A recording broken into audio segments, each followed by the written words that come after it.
We're in a series called Dangerous Prayers. I want to make a couple of comments before that. One, to just piggyback off of what Jacob said about the tech team.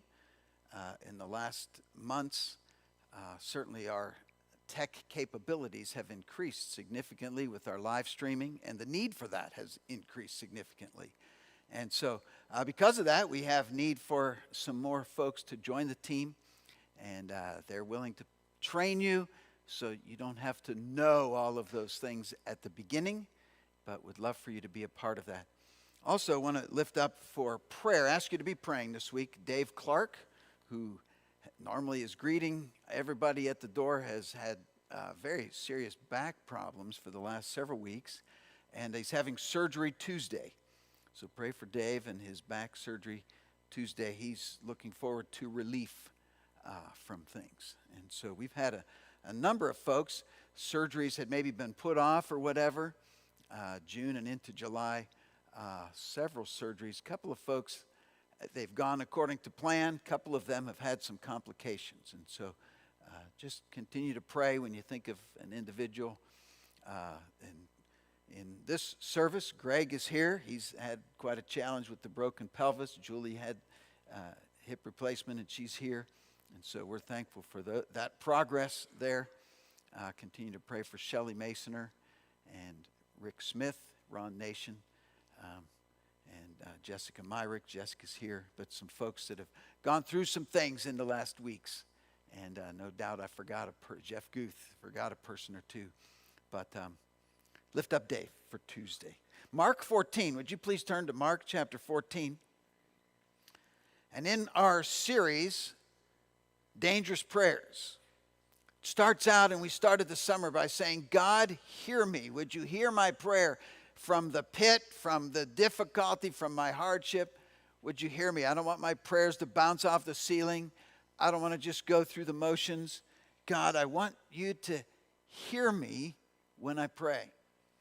And then we moved on to search me, and we went from Psalm 139, search me, O God, and know my heart. God, would you show me what my motives are?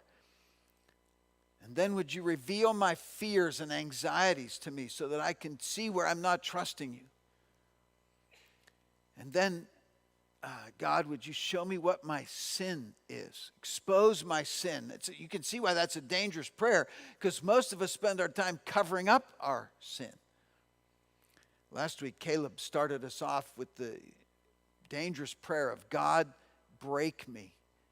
And it was the prayer of the clay on the wheel of the potter, as the potter's forming and shaping the clay, and then the clay is marred in the hands of the potter, and he has to reform that. Prayer is much more than bringing to God your list of wants and desires and needs. Prayer is a radical act of worship that reminds us of who God is and what life's really all about. What prayer does is it reminds us of who's central in the universe and who's secondary in the universe. Because we come to God and we're saying, God, I'm not at the center of this thing. I can't fix it. I can't solve it. I need you, God, to intervene in this situation that's beyond my control. God alone is at the heart of prayer. And prayer is really surrender. Surrender to the reality that there's somebody more ultimate than you. It's natural for us to shrink our field of hopes and dreams and wants and needs, and we shrink it to about us and what we desire and what we want. And what prayer does is it goes back to the beginning. In the beginning, God. Prayer takes us to that place where we say, God is central, God is first, God is who matters. So prayer is dangerous. Just in itself, prayer is dangerous because we're giving up control.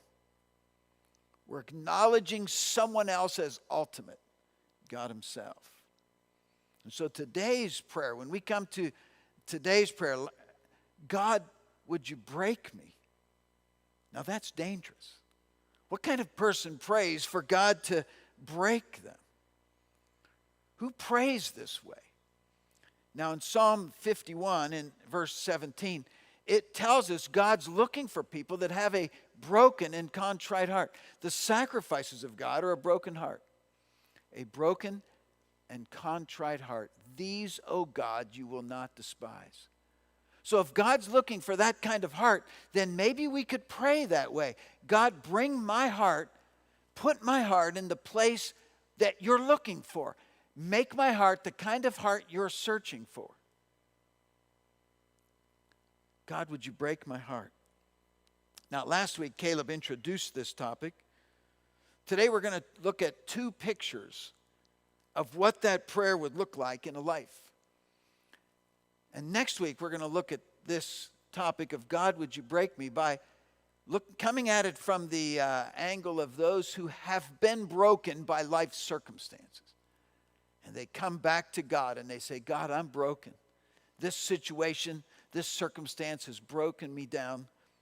And then how do we restore and rebuild and grow out of that? That's going to be next week.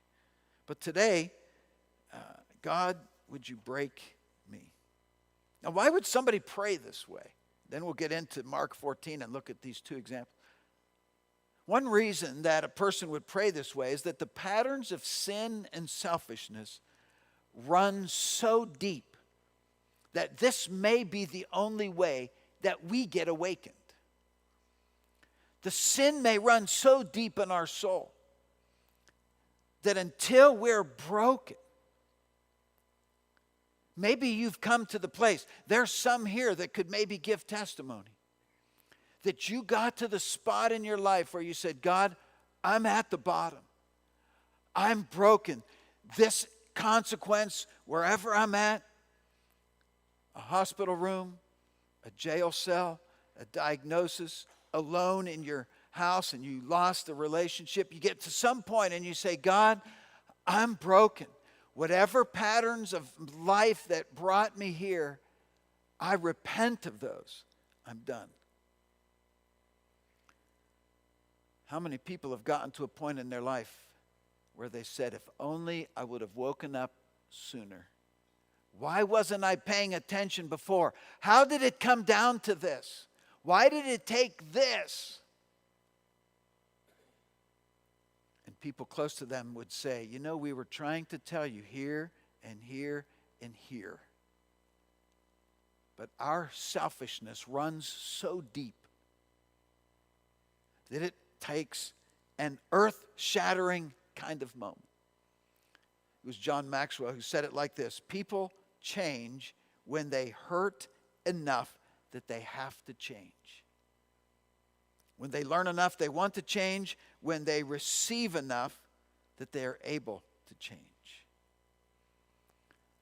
Little side note here: when you rescue someone you love from consequences, you're preventing them from getting to the breaking point. If you love them, and that's often our motivation, I love them, I can't see him suffer, I can't see him hurt, you're also preventing them from getting to the breaking point. And you might want to tread carefully there.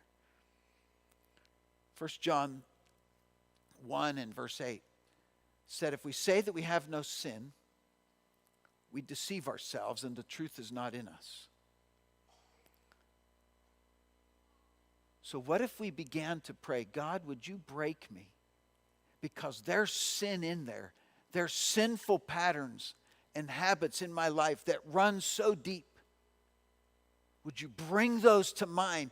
Break me of my pride and my selfishness. Related to that, another reason why we would pray that way is that the patterns of sin and selfishness can be hurtful to other people. You're not just driving yourself off the cliff, you're taking other people with you. How many times people have said, I had no idea that my wasted years were hurting my family. Because one of the lies of sin, the lies in our own heart is, it's not hurting anybody. I'm not affecting anybody besides myself. And that's part of the deception of sin, is that no one's affected, no one's impacted. We refer often here to Jeremiah 17 and verse 9. The heart is deceitful above all things and desperately wicked. Who can know it? Your heart lies to you. The instruction of Scripture is to lead your heart, feed your heart, seek God to change your heart, not follow your heart. Another reason that we would pray, God, break me, is we need to see where we put our faith. We need to put our faith in the right source.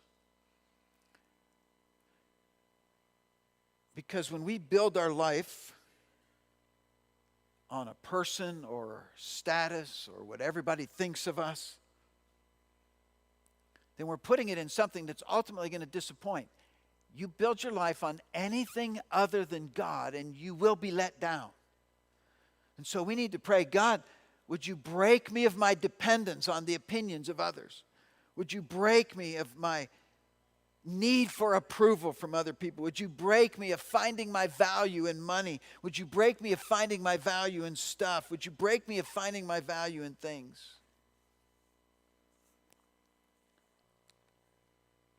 Your children cannot be the ones that meet your need for identity. They're not equipped for that. They're not sustained for that. And when you put all your eggs in that basket, you're going to be disappointed. And so we pray, God, would you break me of putting my trust in things other than you? Now that's a dangerous prayer because we love those people in our life and we're enjoying those things in our life. But we pray that way to avoid the ultimate hurt and disappointment and ultimate brokenness that comes when our hearts are aimed at the wrong direction. God, break me of trusting lesser things. Hey, one more reason at least to pray this way. A selfish life is a small and miserable life. It was Rick Warren that said, a man who's wrapped up in himself makes a very small package. So many people are easily offended and they make it about them and there's drama surrounding them. Selfish people are miserable people. And they live small lives. They don't see beyond themselves. What if we got to the place where we prayed, God, would you break me so I can see other people's needs? God, would you break me so I can be aware of other people around me? I've had a lot of people go through trying circumstances and then say to me, I'm going to pray differently next time. I need to be praying differently for people. I should have been paying more attention to the people with needs in my life. And so we come to Mark 14. And I'll start in verse 1. Now after 2 days, it was 2 days before the Passover and the Feast of Unleavened Bread. This was the Passover, by the way, where Jesus was crucified. If you see Mark 14, we're almost at the end of the book of Mark here.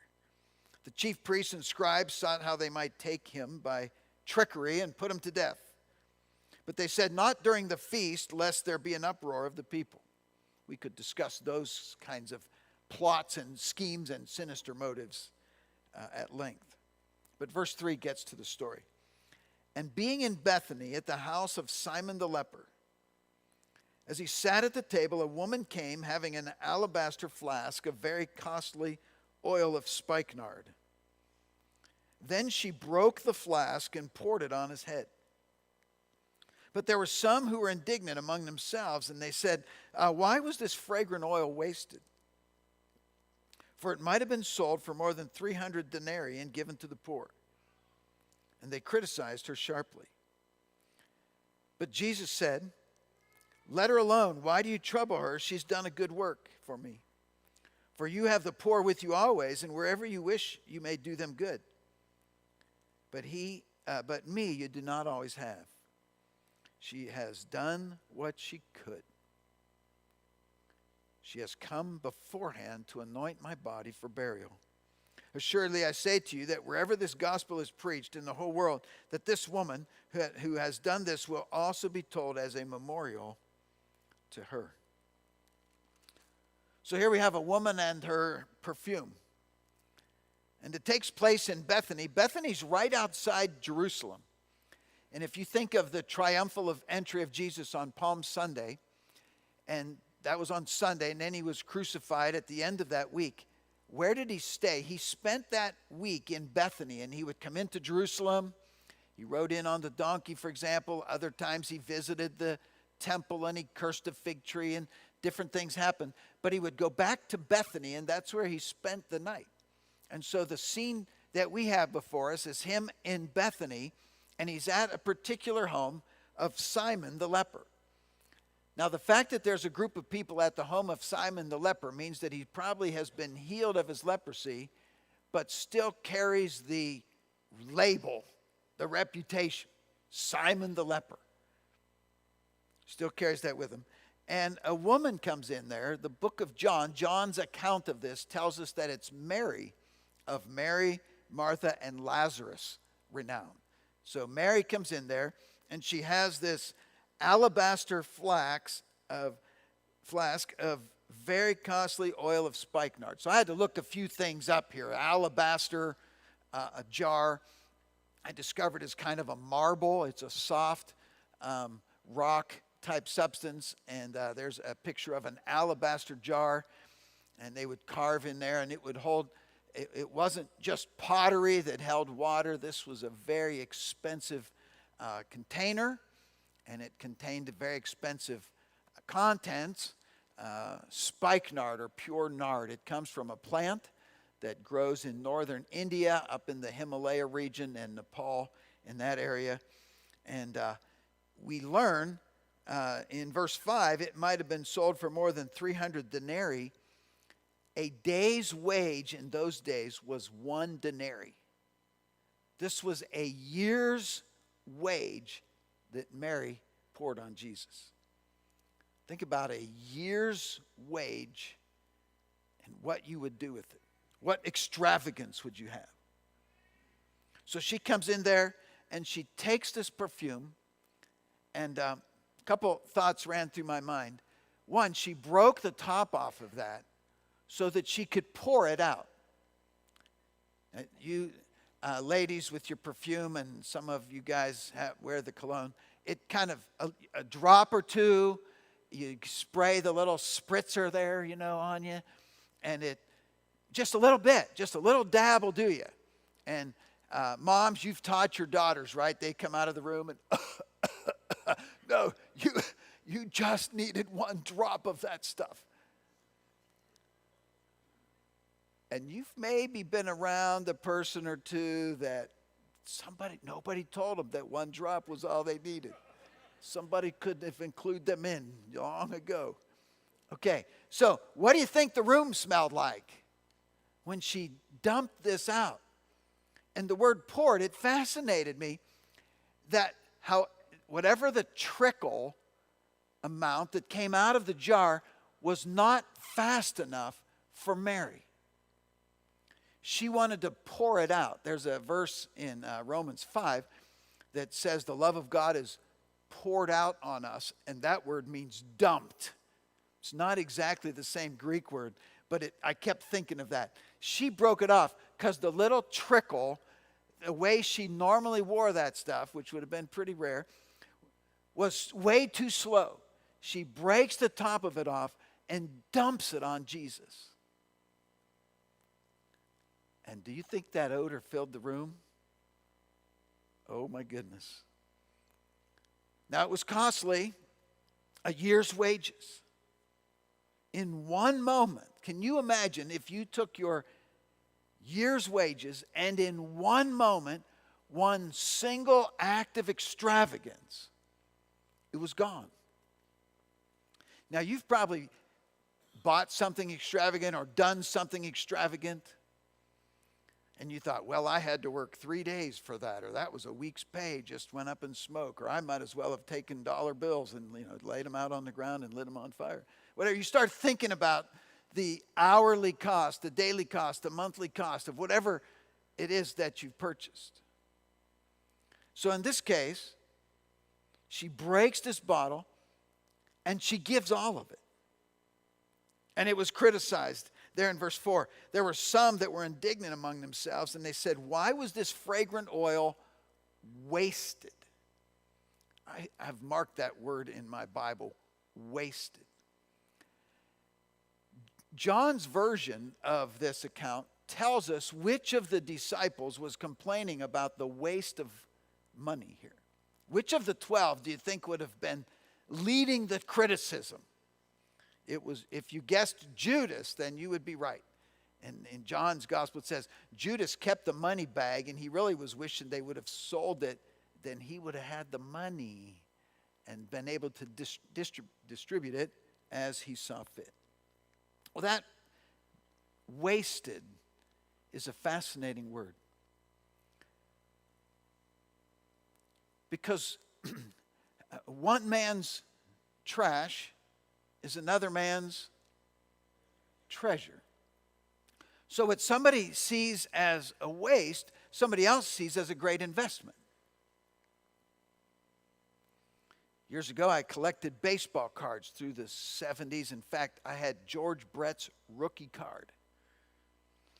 Didn't live near Kansas City when I sold my collection, because one man's stuff getting in the way and collecting dust is another man's treasure. So how we define waste is often up to an individual.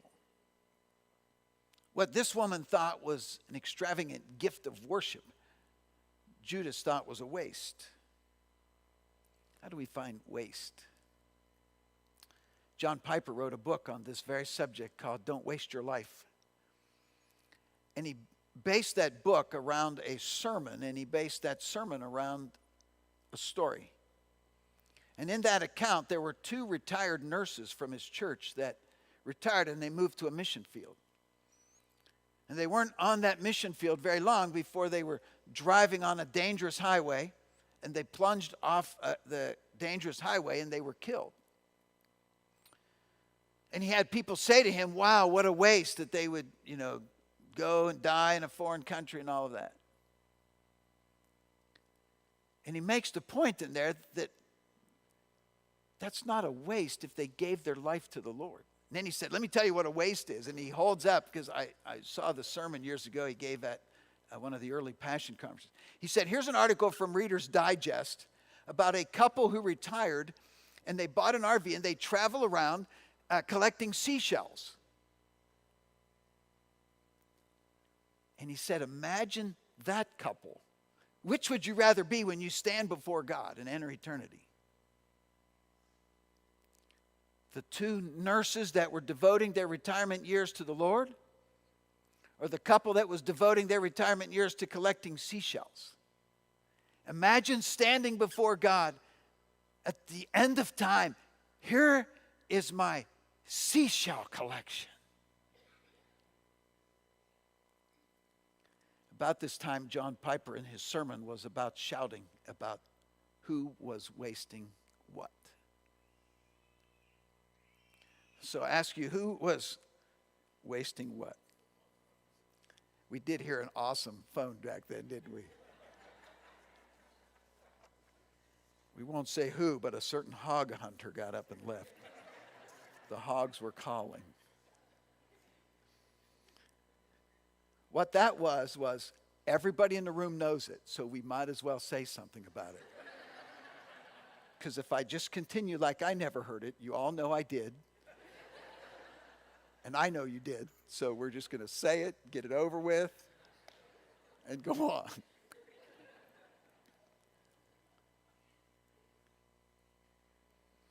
I've known a lot of young people that considered ministry and had key adults in their life saying things to them like, hey, you're not going to make much money. Why would you do that? Why don't you go get this kind of degree first? Why don't you go do this first? Why would you want to do that? What else lasts? At the end of the day, what lasts? There's only 2 things that last forever: the Word of God and the souls of men. And only as we invest our lives and our resources and our talents in bringing those 2 things together do we make an eternal investment with our lives. I personally do not want to stand before God and say, here's my seashell collection, or whatever other things I might devote myself to. Somebody said it like this: only one life, it will soon be past. Only what's done for Christ will last. I guess the word waste depends on how you look at it. Because if it's about accumulating a bunch of stuff, then she wasted that. If it's about worship and devotion and commitment, then no wonder Jesus commended her in verse 6. She has done a good work for me. And verse 7 would be a subject of conversation that we're not addressing at this time. You have the poor with you always, and whenever you wish you may do them good, but me you do not always have. That'd be another fascinating topic, Jesus and the poor. But look at verse 8. She has done what she could. And I thought of the word complete, total devotion. Had there been more perfume in the jar, she would have dumped it out too. She dumped everything she had. She gave it all.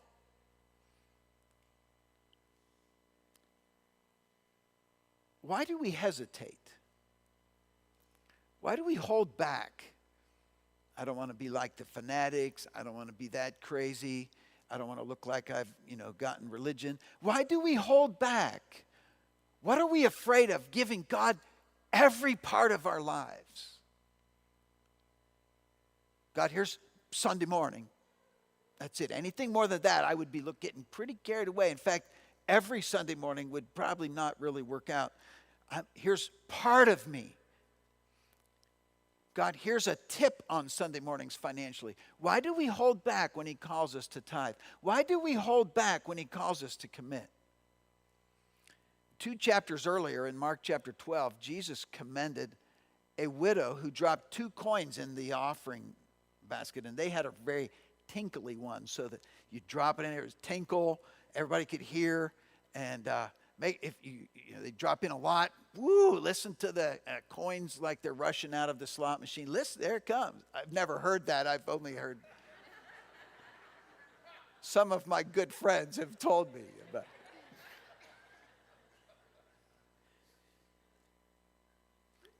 Now that moment right there was, Joe just dug a hole. How does he get out of it? Can he make a joke funny enough to forget? I don't see that happening. The woman dropped the 2 coins in, and Jesus said, she gave everything. She gave everything. Fascinating.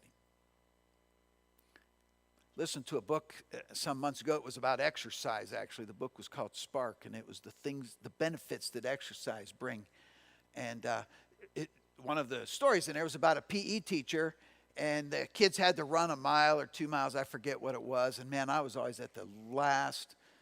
We had a 2-mile run we had to do twice a year, and our coach, Coach Allen, would say, you're so lucky to have Poland Woods down at the end of the road to run through. You're so lucky to have this 2-mile run.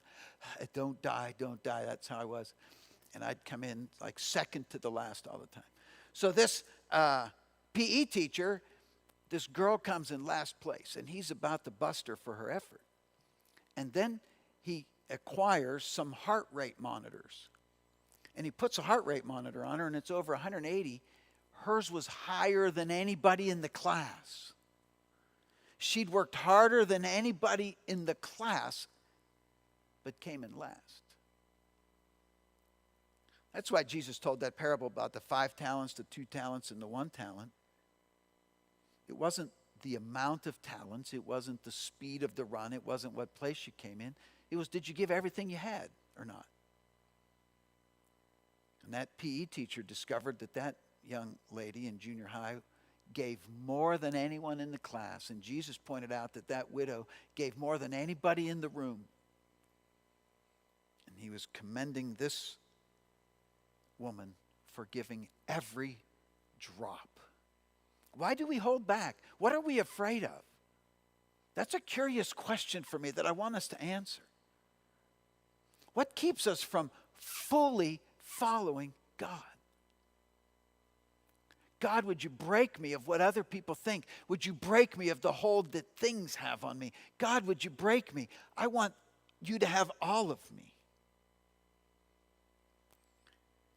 One more note under this heading. This was a commemorative deed. Jesus said that she was doing it to prepare me for burial, and that this story would be told, and we're telling it 2,000 years later as a memorial to her. Now, why'd she do it? Why would she do something so reckless? And when you choose to sell out for God, to give God everything in your life, there's going to be people looking at you like, why would you do that? Why can't you just settle for a little bit? How about just part way? Why would you get so worked up? One was the worth of Jesus. The worth of Jesus. Mary did it because there was nothing more valuable or treasured or worth investing her life in than Jesus. Any other investment will leave you disappointed. You build your life on anything else. The sinless perfection of Jesus meant that he will never disappoint. He will never let you down. Where else can you go to find full forgiveness for your sins? Where else can you go to find hope for your future? Where else can you go to understand that your present circumstances are not permanent? Where else can you go for hope that impossible situations are not the end, that they're not finished? Where else can you go to find an identity that's not based on your performance? Where else can you go to find an identity not based on your appearance or your popularity? What hope is there for the division and conflict in our world outside of Christ? He is worthy. He is worthy. He will never let you down. God didn't give that first commandment, you shall have no other gods before me, just because he was on an ego trip. He gave that to us because there's no other direction that you could give your life that will not disappoint you, that will not let you down. He's worthy. Secondly is the gratitude of Mary. The gratitude. She's been forgiven. It's her brother Lazarus that gets raised from the dead just a few days before this incident. She has life and breath. The fact of the matter is, we owe him everything. The least we can do is give back to him from our finances. We owe him everything. The least we could do is give back to him from our time. We worship out of gratitude. There's three motives, really, for doing anything: fear, duty, and love. And some people seek after God out of fear. He's going to blast me if I don't, do it. Some people do it out of duty. It's Sunday. That's what we do. Here's our tip and off. How about we look at, we owe him everything. The least we can do is give our lives to him. Deuteronomy chapter 6 has a fascinating sequence of verses. It's starting in verse 20. I want to present these to you today. In verse 20 of Deuteronomy 6, when your son asks you in time to come, saying, what's the meaning of the testimonies, the statutes, and the judgments which the Lord our God commands you? When your kids come to you and say, Daddy, why do we go to church on Sunday? Mommy, why do we have to tell the truth all the time? Why do we have to obey? Why do we have to be kind? Why do we do this God stuff? Why do we read the Bible? Why do we play Christian music around our house? Why do we give up so much of our money away? Why do we do this? Verse 21. Here's what you say. We were slaves of Pharaoh in Egypt, and the Lord brought us out of Egypt with a mighty hand. Here's what you say. I was a sinner, and he forgave me. I had built my identity on this or that. I had built my identity on my things or my popularity or my athletic abilities or my intelligence, or I'd built my identity on something, and that all let me down. It failed me, and he gave me a sense of identity. I was a slave to my appearance. I was a slave to my friends. I was a slave to my company. I was a slave. And then look at the next verse, 22. And the Lord showed signs and wonders before our eyes, great and severe, against Egypt, Pharaoh and all his household. Look at the next verse. It goes on in verse 23.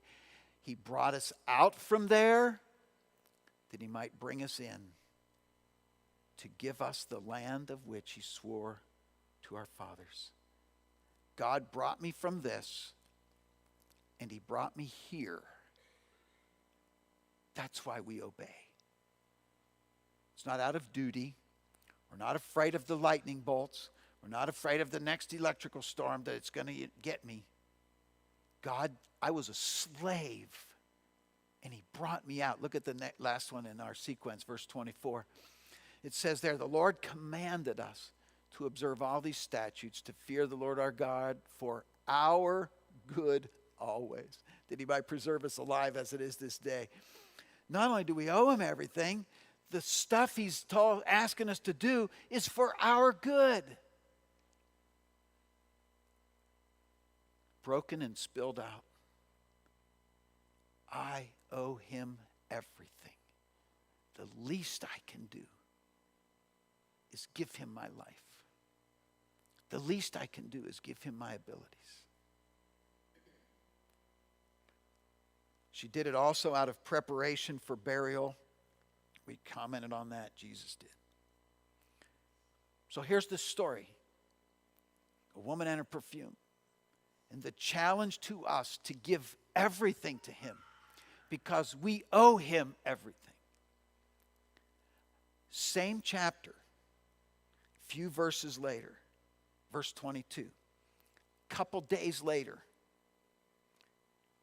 As they were eating, Jesus took bread and he broke it. And he said to them, take, eat. This is my body. In Paul's retelling of the story in 1 Corinthians 11 and verse 24, he includes a few more words of Jesus. He says, when Jesus had given thanks, he broke the bread and he said, take and eat. This is my body, which is, let's say that word together, broken for you. Do this in remembrance of me.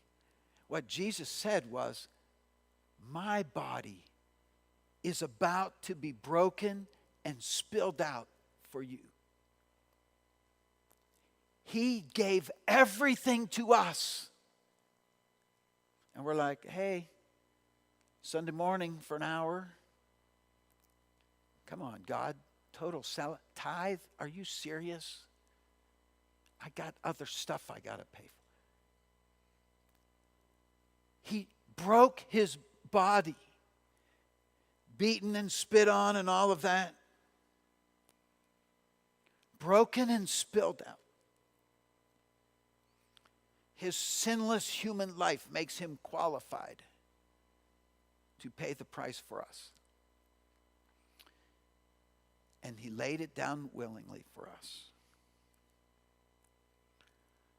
And so I want to go back to that 1 Corinthians 11, verse 24 text, if we could find that, please. It said, take, eat, this is my body, which is broken for you. And then it says, do this in remembrance of me. Do this in remembrance. Now, we all understand that he's speaking about the Lord's Supper, communion. Do this to remember me. But what if there was more to it than that? Don't just go through the ritual. Don't just go through the process of the bread and the cup. What if he wanted us to say, what if he was trying to get at, do this? Do what? Broken and spilled out. I want you to give everything to me because I'm giving everything to you. This is my body which has been broken for you. And then he says, do this. Give yourself fully. Now, why would we do that? I like my time. I like my plans. I like my hopes. I like my dreams. I like my Sunday mornings. Why would he say this? In Matthew 16, verse 24, verse 25, this is the text that was so significant for me years ago when I was considering my future and the direction that I would go. Jesus said, if anybody desires to come after me, let him deny himself and take up his cross and follow me. And then the next verse goes on. Whoever desires to save his life will lose it. I like my Sunday mornings. I like my time. I like my money. I like where I'm going. I like my plans. I like my hopes and dreams. Whoever desires to save it will lose it. And whoever loses his life for my sake will find it. Now, Jesus isn't inviting us to a life of comfort and ease. He's inviting us to surrender and sacrifice. Broken and spilled out. Do this in remembrance of me. What if Jesus is inviting us to be broken and spilled out? And to be broken and spilled out daily. We get up tomorrow. God, you have me today. You have all of me today. And the next day, the same thing, because our pride and selfishness wants to rise up. God, you have all of me. I hold nothing back. Why do we hold back? What if we said, whatever reason I come up with is inadequate? God, you have all of me. Nothing held back. My time, my finances, my kids, my house, my truck, my tools, my camper, my property. It's all yours. And whatever it is that has kept me from saying that up until this point, God, I get rid of. I break it and I pour it out before you. God, you have all of me. What if we had the courage and the audacity of faith to pray, God, would you break me?